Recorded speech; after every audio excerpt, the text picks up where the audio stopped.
Alright guys, so this is going to be an introduction to Revit roofs, and fortunately this project, the roof is actually pretty straightforward and simple, um, but I think I'm going to also kind of describe the wall opening tool and kind of having additional walls to, to roofs.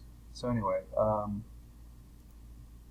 so here is careful roof. You have a gable roof, a main gable coming all the way across, and another gable that covers the garage, and then another gable that covers the stairwell, and then a gable that extends beyond over the deck to kind of give us some sun shade protection for the deck area.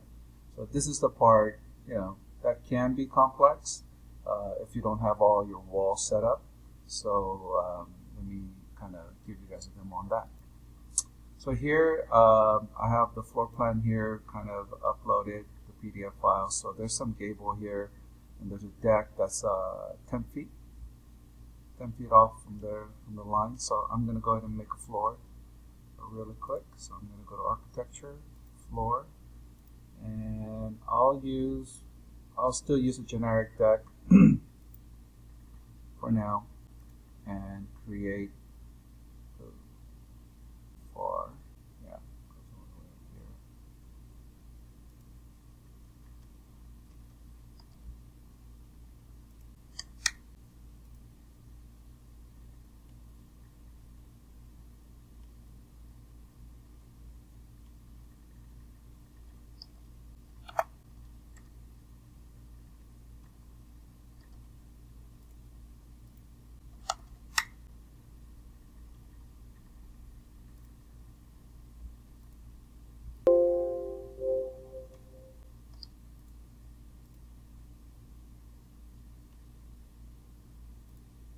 Alright, so I've created the deck, and I have these wall pieces that have like arch openings cut into them, and this is probably the perfect example of using the wall opening tool. Instead of drawing another wall kind of here, faking it, making a short wall and then another short wall like that, which might look like additional walls out in the deck. In 3D, you're just going to get these little 3 rectangular bars, and you won't get that arch. Of course, you can make a bigger wall, and then after that, do an edit profile and things like that, which is totally doable, and you guys can do that also. That's a different technique. So anyhow, in this case, I am just going to maybe stretch out this wall here. The deck actually stops here, so that doesn't matter. This is a new wall. Here.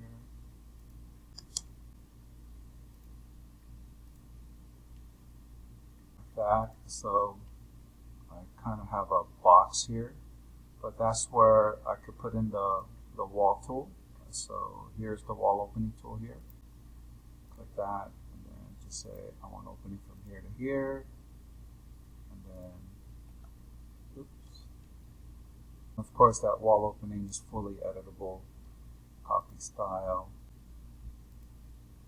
So that is one way of getting these openings. But in this particular house, I believe they're kind of like arched openings. So I am going to go ahead and import. I think I already did on the other demo file. So I think I showed you guys how to bring in a kind of an elliptical wall opening tool. So if you go to component, and then just type opening, didn't do it here. Well, good. And I can show you how to import it in. With family, you have your passage opening elliptical arch tool. So now I have it in, and so it's in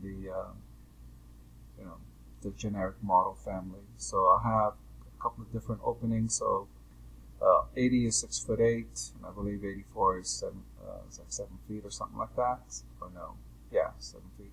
So anyway, I'll go to 60 by 84, and maybe I want 3 of them. Like that, maybe another one here, another one here, and then you can see, you get a nice arched opening, right? And I believe the openings that we have in our plan is kind of specific. They're like 7 feet wide and then, you know, a foot of kind of solid. So you know that these three are going to be the same, so you can definitely edit this one here. Well, I'm just going to duplicate it anyway. I'm going to just type it 70, which is 7 foot 0 by 84 inches, like that. You can name it however way you guys wish. So my width is going to be 7. So it'll be 7 by 7. And I'm going to change these two also to my new family here, which is 70, like that. And then I would probably do a dimension, and thankfully it'll go to the center of my opening, and then simply put equal. Oops, no, that's not what I want. It's not going to make it. Never mind. So I'll have to do some finessing here, you know, do some math and move it to the proper location. Well, actually, let me try this.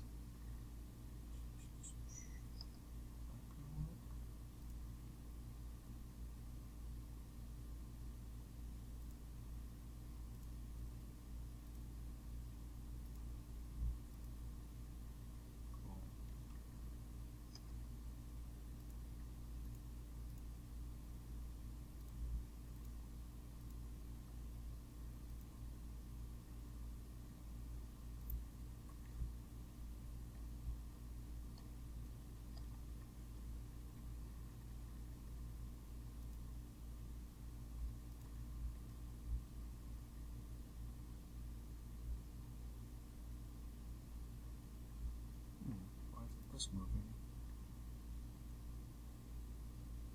Oh, because they're being 3 equal parts. Duh. Alright, so I'll put 1 foot here.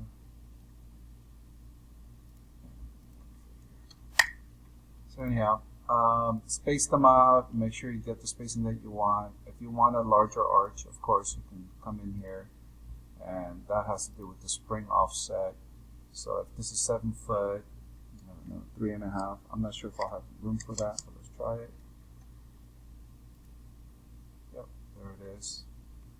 Alright, I can bump the height a little bit. If that, so it looks a little 9. Right, so of course you can adjust this opening because I think it's pretty much flush to the wall. But it's a pretty easy fix. You're gonna come in here and, you know, adjust the opening to whatever size you need. So go ahead and fix that up for yourself, guys, and then now let's do the roof.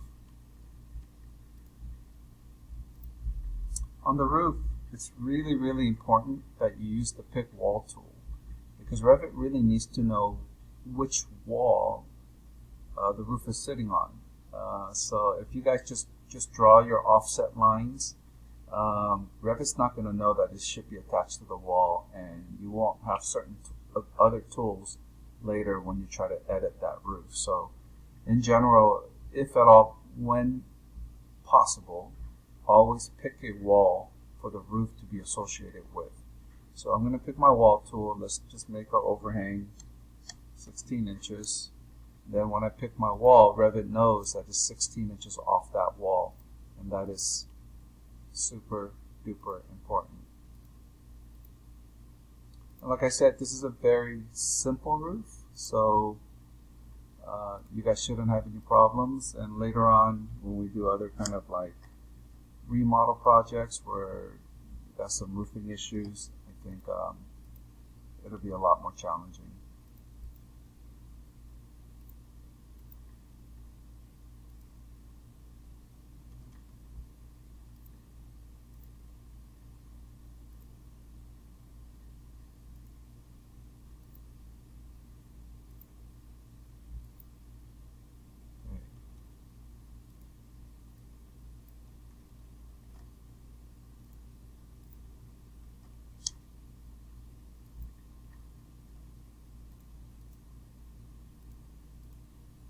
So right now there's slopes everywhere. I'm just going to click Yes, for now. That's fine. I'm going to go back and edit. I only want slopes on this side. If I want a gable, that shouldn't have a slope, nor the sky.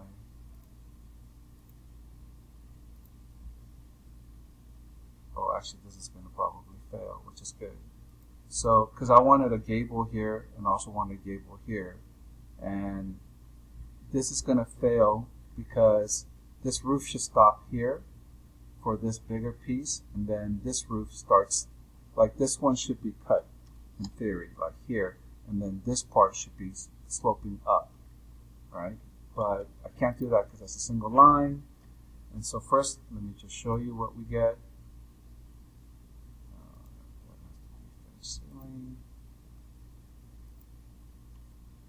Then I get a roof that looks crazy like that, right? I certainly don't get the roof that I want. So that's because this is one continuous line here. What I want to do is slice this here and then put a slope on this guy, but I don't think Revit's going to let me do that. So oh, shoot, it did it. I am a liar. Okay, never mind. But now I got to do a cleaner job, actually.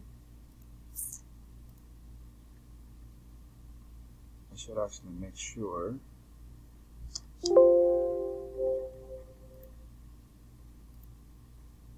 that roof to be accurate. Yeah. Oh. Wow. Okay. Well, it was right where it needed to be. All right. So that's actually quite unusual. I'm actually surprised that that worked. But oftentimes I would make this roof, and then I would make this roof independently, and then of course collide it into the other roof. But anyway, it worked. I'm going to leave it alone. I'm going to change this to a 412 pitch. The whole thing should be a 412 now.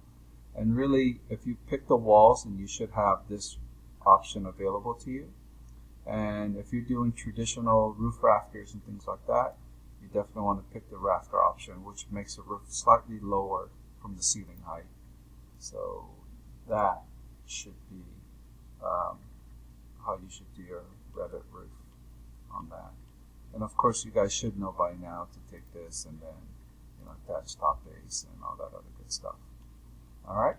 So that's kind of your really quick and dirty demo of your Revit roof. Continue to work on your floor plan and kind of wrap up this Revit model so that we can start going to annotation and dimensioning and all the checklists for a floor plan.